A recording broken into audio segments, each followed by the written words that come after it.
আজি আন এখন ভিডিঅ' লৈ তোমালোকৰ আগত উপস্থিত হৈছো যিসকল ছাত্ৰ ছাত্ৰী এই বৰ্ষত ফাৰ্ষ্ট সেমিষ্টাৰত পঢ়ি আছে তো তেওঁলোকৰ কাৰণে আজিৰ ভিডিঅ'টো অত্যন্ত গুৰুত্বপূৰ্ণ হয় তো তোমালোকে ভিডিঅ'টো স্কিপ নকৰি ভিডিঅ'ক লৈ চাই থকা ইয়াত তোমালোকে দেখিবলৈ পাইছা যে BA 1 semester final examination 2025 Political Science Major and Minor Subject Name Introduction to Political Theory আৰু Chapter Number 1 ৰাজনৈতিক তথ্যৰ ধাৰণা ইম্পৰ্টেন্ট বা কমন কোশ্চেন এনসাৰ তো এইখন হল যে ফাৰ্স্ট সেমিস্টাৰৰ যেটো পলিটিক্যাল সায়েন্স সাবজেক্ট আছে মেজৰ বা মাইনৰ সেইখন মেজৰ আৰু মাইনৰ দুটা সাবজেক্ট একেই সেই সাবজেক্ট নামটো ইন্ট্ৰোডাকশন টু পলিটিক্যাল থিওৰি এইখন ফাৰ্স্ট সেমিস্টাৰ তোমালোকৰ পঢ়িব লাগিব আৰু চেপ্টাৰ নম্বৰ 1 ৰ কিছুমান ইম্পৰ্টেন্ট কোশ্চেন এনসাৰ বাছি উলিয়াইছো যাতে তোমালোকৰ ফাইনেল এক্সামিনেশ্যনত কমন পৰে এই বৰ্ষতে তোমালোকৰ এক্সাম হ'ব যেহেতু তোমালোকৰ ডিসেম্বৰত ফাইনেল এক্সাম হ'ব তো তাৰ কাৰণে তোমালোকৰ ইম্পৰ্টেন্ট কোশ্চেন এনসাৰ লৈ আহিছো মই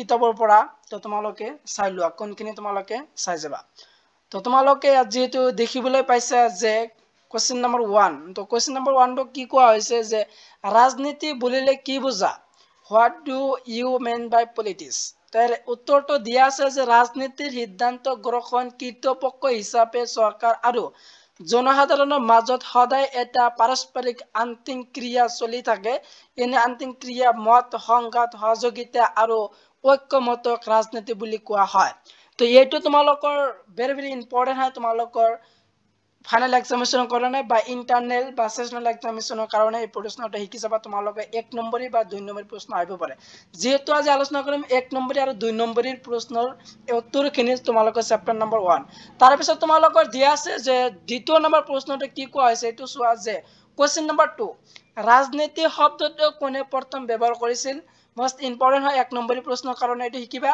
তো ইয়াৰ উত্তৰটো দিয়া আছে এৰিষ্টটলে ৰাজনীতি শব্দটো প্ৰথমে ব্যৱহাৰ কৰিছিল তাৰ পিছত তোমালোকে দেখিবলৈ পাইছা কোশ্চেন নম্বৰ 3 যে তলত উল্লেখিত সকলৰ কোনজন উদাৰবাদী দাৰ্শনিক নহয় এটো GU 2024 ফাইনেল এক্সামিনেশ্যনত আহিছিল জবৰ্কত এইটো কোশ্চেনটো আহিছিল ইয়াৰ এনসাৰটো হ'ব তোমালোকৰ যে 4 নম্বৰ যে কালৰ মাৰ্কস আসল তলত উল্লেখিত উদাৰবাদী দাৰ্শনিক নহয় তাৰ পিছত তোমালোকে শিকিবা যে কোশ্চেন নম্বৰ 4 যে ৰাজনীতিৰ দুটা সংজ্ঞা দিয়া তো ৰাজনীতি তোমালোকৰ সংজ্ঞা আহিব পাৰে এটা বা দুটা আহিব পাৰে যেহেতু দুটা দিয়া আছে তোমালোকৰ যে ইয়াৰ উত্তৰটো দিয়া আছে মাৰ্শাল বাৰমানৰ মতে যে ৰাজনীতি হল যে তুমি যিয়ে নোহোৱা নাইবা যিয়ে হ'ব নিবিচাৰা কিয় তুমি ৰাজনীতিৰ লগত জড়িত হ'ব নিবিচাৰিলেও ৰাজনীতি অপৰিহাৰ্য গতিকে ৰাজনীতি ব্যক্তিৰ সমাজ জীৱনত অপৰিহাৰ্য ৰাজনৈতিক ক্ষেত্ৰ দ্বিতীয়তে কোৱা হৈছে যে বলদিনৰ মতে ৰাজনীতি এটা সাৰ্বজনীন কাৰ্যকলাপ যিয়ে সকলোকে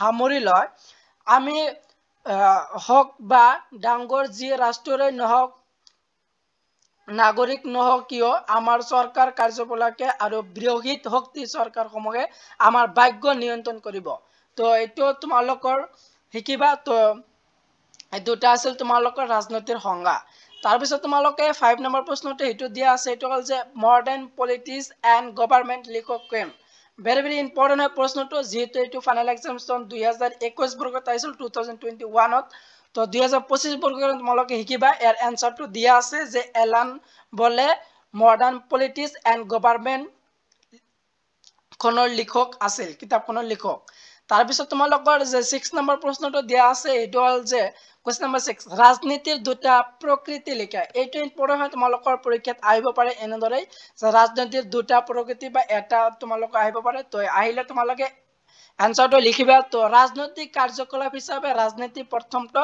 আৰু দ্বিতীয় নম্বৰ তোমালোকে লিখিবা যে মতভেদ বা মত পাৰ্থক্য মীমাংসাৰ উপায় তাৰ পিছত তোমালোকৰ যে 7 নম্বৰ প্ৰশ্নটো দিয়া আছে যে question number 7 modern politics analysis গ্ৰন্থখনৰ লিখক কোন তোমালোকে 1 নম্বৰ প্ৰশ্নটো আহিব পাৰে ইয়াৰ উত্তৰটো হৈছে ৰবাৰ্ট ডাল আছিল মডাৰ্ন পলিটিক্স এনালাইসিস গ্ৰন্থখনৰ লিখক তাৰ পিছত তোমালোকে 8 নম্বৰ প্ৰশ্নটো দেখিবলৈ পাইছা যে politics who guest what when and how কিতাপখনৰ লিখক কোন তো এনেদৰে তোমালোকৰ প্ৰশ্নটো আহিব পাৰে ইয়াৰ উত্তৰটো তোমালোকে চোৱা যে হেল্থ লাস ওয়েলফ তো আছিল ইয়াৰ উত্তৰটো তোমালোকে চাই লবা সম্পূৰ্ণ ভালদৰে শিকিবা তাৰ পিছত তোমালোকৰ দিছে কোশ্চেন নম্বৰ 9 ৰাজনীতিৰ মূল উপকৰণ কি তোমালোকৰ আহিব পাৰে ফাইনেল এক্সামিনেশ্যনত এই প্ৰশ্নটো। তো ইয়াৰ উত্তৰটো হ'ল যে চৰকাৰে নীতি সমাজ আৰু কাৰ্যকলাপকে জনসাধাৰণৰ ৰাজনৈতিক জীৱনৰ ওপৰত কোনে প্ৰভাৱ পেলায় সেইটোৱে ৰাজনীতিৰ মূল উপকৰণ। তো তাৰপিছত তোমালোকৰ কুৱেশ্যন নম্বৰ 10 সেইটো দিয়া আছে কোনে ৰাজনীতি বিজ্ঞান শ্ৰেষ্ঠ বিজ্ঞান বুলি কৈছিল। গ্ৰীক দাৰ্শনিক এৰিষ্টটলে সিয়ে ৰাজনৈতিক শ্ৰেষ্ঠ বিজ্ঞান বুলি কৈছিল। তাৰপিছত তোমালোকৰ 11 নম্বৰ প্ৰশ্নটো দিয়া আছে ৰাজনৈতিক তত্ত্বৰ যিকোনো দুটা প্ৰকাৰৰ নাম লিখা। তো এইটো 2023 বৰ্গৰ ফাইনেল এক্সামিনেশ্যনত আহিছিল। তো তোমালোকৰ কাৰণে ইম্পৰ্টেণ্ট হয় যে প্ৰাচীন ৰাজনৈতিক তত্ত্ব আৰু মধ্যযুগীয় ৰাজনৈতিক তত্ত্ব। তাৰপিছত তোমালোকৰ 20 নম্বৰ যেটো দিয়া আছে পলিটিক্স এণ্ড ভিজন গ্ৰন্থখনৰ লেখকখন। তো এৰ উত্তৰটো দিয়া আছে যে চল্টন এছ বাইলিন। তো চল্টন এছ বাইলিন আছে পলিটিক্স এণ্ড ভিজন নামৰ গ্ৰন্থখনৰ লিখক। তাৰপিছত তোমালোকৰ দিয়া আছে 13 নম্বৰ ৰাজনৈতিক বিজ্ঞান কি তোমালোকে সম্পূৰ্ণখিনি চোৱা ৰাজনৈতিক বিজ্ঞান কাক বলে। তো এই আনসাৰটো তোমালোকে চাই লোৱা তোমালোকে ভালদৰে। তাৰপিছত তোমালোকে চোৱা যে 14 নম্বৰ প্ৰশ্ন 14 নম্বৰটো দিয়া আছে ৰাজনীতি বিজ্ঞানৰ পিতৃ কোন। তাৰ উত্তৰটো দিয়া আছে এৰিষ্টটল আছে ৰাজনীতি বিজ্ঞানৰ পিতৃ। তো ৰাজনীতি বিজ্ঞানৰ পিতৃ কোন আছে এৰিষ্টটল। তাৰপিছত তোমালোকৰ 15 নম্বৰ প্ৰশ্নটো দিয়া আছে হিষ্ট্ৰী অফ পলিটিকেল থিওৰি গ্ৰন্থখনৰ লেখক কোন। তো ইয়াৰ আনসাৰটো হ'ব চিন্তাবিদ দানিংগৰ আছিল যে হিষ্ট্ৰী অফ পলিটিকেল থিওৰি গ্ৰন্থখনৰ লেখক। তাৰপিছত তোমালোকৰ দিয়া আছে 16 নম্বৰ প্ৰশ্ন ৰাজনীতি বিজ্ঞানৰ দুটা প্ৰকৃতি। তো ৰাজনীতি বিজ্ঞানৰ দুটা প্ৰকৃতি আহিব পাৰে। ইয়াৰ আনসাৰটো তোমালোকে ভালদৰে চোৱা। তো ভালদৰে তোমালোকে চাই ল'বা। যেহেতু আজি তোমালোকৰ আগত আলোচনা কৰি আছো যে ফাৰ্ষ্ট সেমিষ্টাৰ যেটো BA ফাৰ্ষ্ট সেমিষ্টাৰ যেটো পলিটিক্যাল সায়েন্স সাবজেক্ট আছে মেজৰ আৰু মাইনৰ। তো মেজৰ আৰু মাইনৰ একেই সাবজেক্ট হয় এটাই পেপাৰ। তো সেইখন বিষয়ৰ যেটো প্ৰথম চেপ্টাৰ আছে প্ৰথম চেপ্টাৰৰ কিছুমান ইম্পৰ্টেন্ট কোৱেশ্চন আনসাৰ যেহেতু আজি আলোচনা কৰি আছো। তো তোমালোকে কোৱেশ্চনখিনি চাবা তোমালোকৰ গোটেইবিলাক ইম্পৰ্টেন্ট হয়। তোমালোকে ভালদৰে চাই যাবা তোমালোকৰ যেহেতু ফাইনেল এক্সাম ডিসেম্বৰত আছে। তাৰপিছত তোমালোকৰ দিয়া আছে 17 নম্বৰ প্ৰশ্ন ভাৰতীয় ৰাজনীতি বিজ্ঞান সংস্থা প্ৰতিষ্ঠা কৰা। তো ভাৰতীয় ৰাজনীতি বিজ্ঞান সংস্থা কিমান চনত প্ৰতিষ্ঠা কৰা হৈছিল। তাৰ উত্তৰটো হ'ব 1938 চনত ভাৰতীয় ৰাজনীতি বিজ্ঞান সংস্থা প্ৰতিষ্ঠা কৰা হৈছিল। তো এই প্ৰশ্ন শিকিবা। তাৰপিছত তোমালোকৰ দিয়া আছে 18 নম্বৰ ৰাজনৈতিক তত্ত্ব কি। তো ৰাজনৈতিক তত্ত্ব কি বা ৰাজনৈতিক তত্ত্ব বুলিলে কি বুজা। এই প্ৰশ্নটো যেহেতু যোৱা বৰ্গত আহিছিল ফাইনেল এক্সাম 2024ত। তো ইয়াৰ আনসাৰটো ৰাজনৈতিক তত্ত্ব ৰাষ্ট্ৰীয় চৰকাৰ ৰাজনৈতিক নীতি আৰু আদৰ্শসমূহ প্ৰণালীবদ্ধভাৱে পৰ্যালোচনা কৰে। ৰাজনৈতিক তত্ত্ব হ'ল ৰাজনৈতিক ধাৰণা আৰু আদৰ্শসমূহৰ প্ৰকৃতি প্ৰয়োজনীয়তা আৰু তাৎপৰ্য ব্যাখ্যা কৰাৰ এক আহিলা।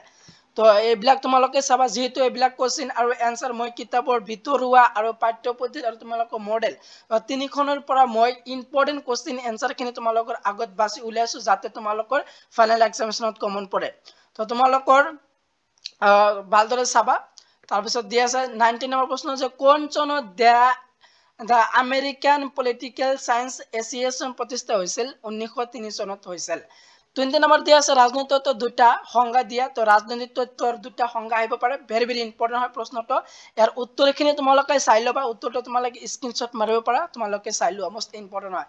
2 নম্বৰ প্ৰশ্ন আহিব পাৰে বা 1 নম্বৰ আহিব পাৰে ৰাজনৈতিক তত্ত্বৰ সংজ্ঞা দুটা বা এটা তোমালোকে আহিব পাৰে। তো আহিলে তোমালোকে এইটো লিখিবা ইয়াৰ আনসাৰটো চোৱা। তাৰপিছত তোমালোকে দিয়া আছে 21। তো 21টো কি কোৱা হৈছে এইটো চোৱা যে গ্ৰীক দাৰ্শনিক এৰিষ্টটলে লিখা বিখ্যাত গ্ৰন্থখনৰ নাম লিখা। তো দা পলিটিক্স হ'ল গ্ৰীক দাৰ্শনিক এৰিষ্টটলে লিখা বিখ্যাত গ্ৰন্থখনৰ নাম। 22 প্ৰশ্নটো আছে মাৰ্ক্সীয় দৃষ্টিকোণৰ পৰা ৰাজনৈতিক তত্ত্ব প্ৰধান কেইটা শ্ৰেণীত বিভক্ত কৰা হৈছে বা ভাগ কৰা হৈছে। তাৰ উত্তৰ 3টা শ্ৰেণীত বিভক্ত কৰা হৈছে। এই শ্ৰেণী কেইটা হ'ল প্ৰথমটো দিয়া আছে বাপবাদী ৰাজনৈতিক তত্ত্ব বুজোৱা ৰাজনৈতিক তত্ত্ব আৰু মাৰ্ক্সীয় ৰাজনৈতিক তত্ত্ব। এইটো চাই যাবা তোমালোকে এইটো 2 নম্বৰী প্ৰশ্নৰ কাৰণে আহিব পাৰে। তাৰপিছত তোমালোকৰ 23 যে আমেৰিকাৰ ৰাজনীতি বিজ্ঞান সংস্থা কিমান চনত প্ৰতিষ্ঠা কৰা হৈছিল। 1903 চনত আমেৰিকাৰ ৰাজনীতি বিজ্ঞান সংস্থা প্ৰতিষ্ঠা কৰা হৈছিল এইটো শিকিবা। তাৰপিছত তোমালোকৰ 24 যে the growth of the political থ্ৰট ইন দা ৱেষ্ট এইটো কোনে লিখিছিল মেক আলনৰ গ্ৰন্থই লিখিছিল এইটো শিকিবা। তাৰপিছত 25 দিছে পলিটিক্স শব্দটি কি শব্দৰ পৰা উদ্ভৱ হৈছিল। গ্ৰীক শব্দ পলিচৰ পৰা পলিটিক্স শব্দটো উৎপত্তি হৈছিল। গ্ৰীক শব্দ পলিচৰ অৰ্থ কি। গ্ৰীক শব্দ পলিচৰ অৰ্থ হ'ল নগৰ বা ৰাষ্ট্ৰ। ৰাজনীতি বিজ্ঞানৰ সংজ্ঞা। তো ৰাজনীতি বিজ্ঞানৰ সংজ্ঞা আহিব পাৰে। তো ৰাজনীতি বিজ্ঞানৰ সংজ্ঞাটো তোমালোকে চাই যাবা।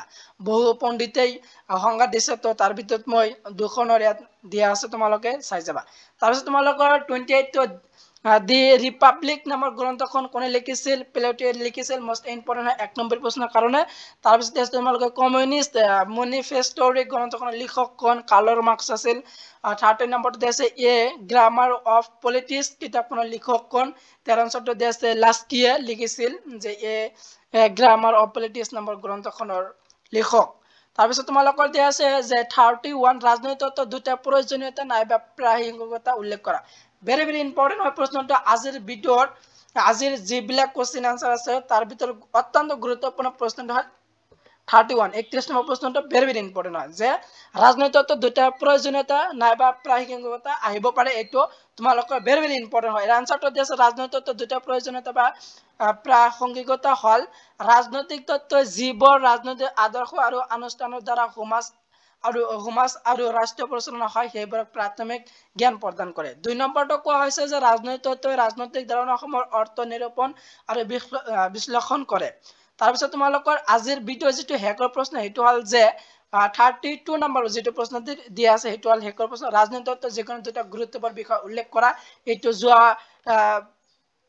2023 বৰ্ষত আহিছিল ফাইনাল এক্সামিনেশনত এৰ দুটা হল যে নাগৰিক কৰ্তৃক ৰাজনৈতিক জ্ঞান প্ৰদান কৰা সুশাসন আৰু নীতি নিৰ্ধাৰণ সহায় কৰে তো এই দুটা আছিল তোমালোকৰ ৰাজনৈতিক তত্ত্ব যিকোনো দুটা গুৰুত্বপূৰ্ণ বিষয় তো তোমালোকে যে আজি যিবিলাক তোমালোকৰ আগত আলোচনা কৰি গোটেইবিলাক ইম্পৰ্টেন্ট হয় 1 নম্বৰ আৰু 2 নম্বৰ প্ৰশ্নৰ কাৰণে এইবিলাক মোষ্ট ইম্পৰ্টেন্ট হয় তোমালোকৰ এখন বিষয়ৰ নেক্সট ভিডিও তোমালোকৰ আলোচনা কৰিম যে প্ৰথম চ্যাপ্টাৰ যেটো 5 নম্বৰ আৰু 10 নম্বৰ প্ৰশ্ন আছে তো এইখিনি তোমালোকৰ আলোচনা কৰিম যেহেতু তোমালোকৰ যে 1 নম্বৰ 2 নম্বৰ আৰু 5 নম্বৰ আৰু 10 নম্বৰ প্ৰশ্ন তোমালোকৰ আহিব তো তাৰ কাৰণে তোমালোকৰ শৰ্ট আৰু লং কোশ্চেন আনসাৰ মই এই চেনেলৰ যোগেদি তোমালোকৰ আলোচনা কৰিম আৰু তোমালোকৰ বাকি যিবিলাক সাবজেক্ট আছে মেজৰ বা মাইনৰ যেনে কমন পেপাৰ এমডিসি এইসি আৰু বিএসসি ইতিমধ্যে এইখন পেপাৰৰ ইতিমধ্যে ভিডিও বনাইছো তো এই ভিডিও ডেসক্ৰিপচনৰ লিংক দিয়া আছে তোমালোকে তাৰ পৰা চাব পাৰা নহলে মোৰ চেনেল প্লেলিষ্ট দিয়া আছে তাৰ পৰা তোমালোকে চাই লবা কমন পেপাৰৰ ইম্পৰ্টেন্ট কোশ্চেন আনসাৰ কিন্তু ভিডিওটো আজি ইমানেই আছিল